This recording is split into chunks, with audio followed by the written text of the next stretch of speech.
Okay, we've got the backing plate on with the brakes. We've got the drum back on. We've got the outer bearing pushed back in.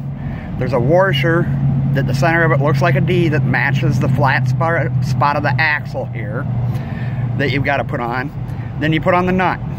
Now, a lot of people have a problem with over tightening the nuts and causing premature bearing wear.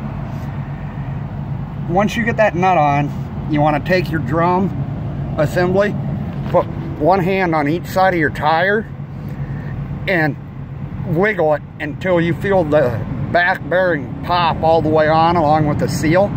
And then you're going to take two fingers and wiggle this little bearing on the outside and push it in. Then you can take and put the nut on, or you got to take it back off in order to push this outer bearing in all the way.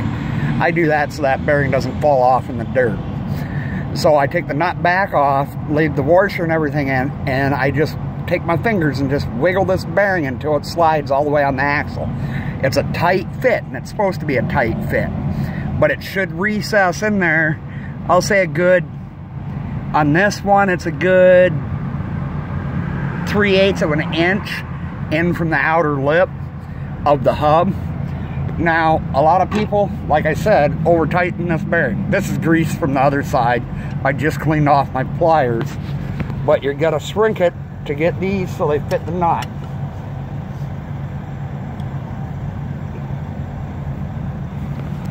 Okay, and I did this last night, but it's just, you know, you can use your pliers to get it as tight as you can get it, to seat it, rotate it, and then you back it off, and then you just want to take your hand like this, and you just want to go till it's snug. You don't want to force it, because that'll get the bearing too tight where the rollers won't roll. See, all I'm doing is just, that's it. That's a tight enough bearing, and I may go just a hair more, but not much, just to give it a little pressure on it. Now, these little clips, I don't care for this style, but it's what all my trailers have. The flat part on the nut, this part right here, goes on the flat part of the D, and it goes like that. Now, see these feet on here? They should either go on the flat spot or they should straddle a point.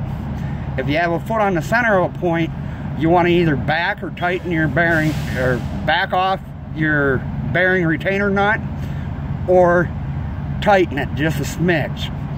Most of the time I back mine off because I found that if you tighten them, they're too tight.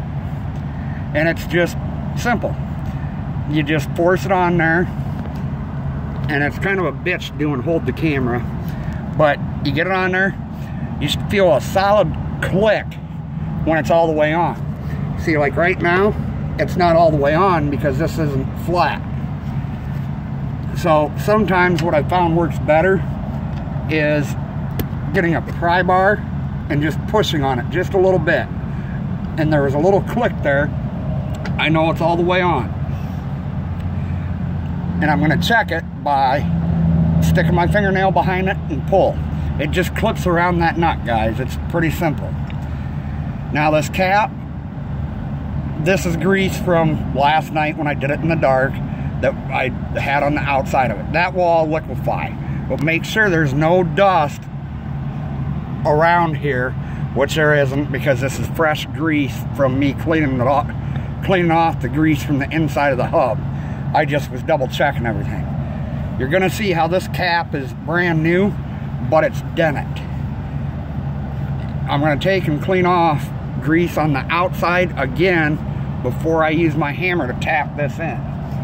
Now, sometimes they go right in, but it should have some pressure on it. You just want little taps to get it in.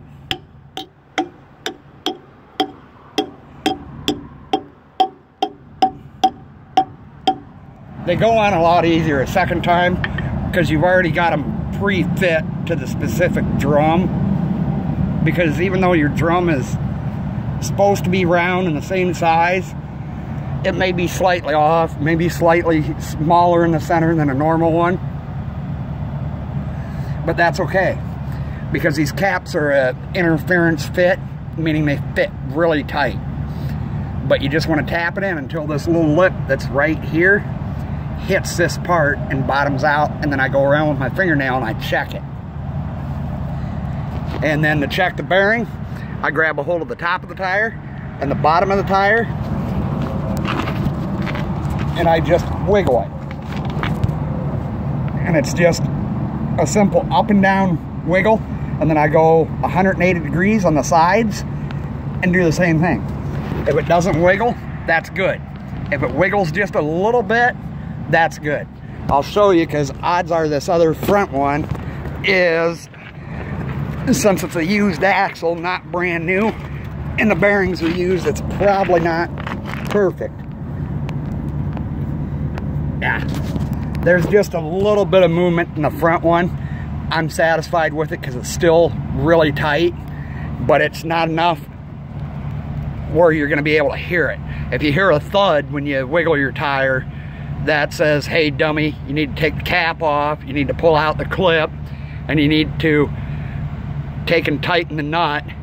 You know, you should inspect the bearing when you're doing that. But this trailer, I would just, if it was that, because I just rebuilt this one 2 weeks ago, it was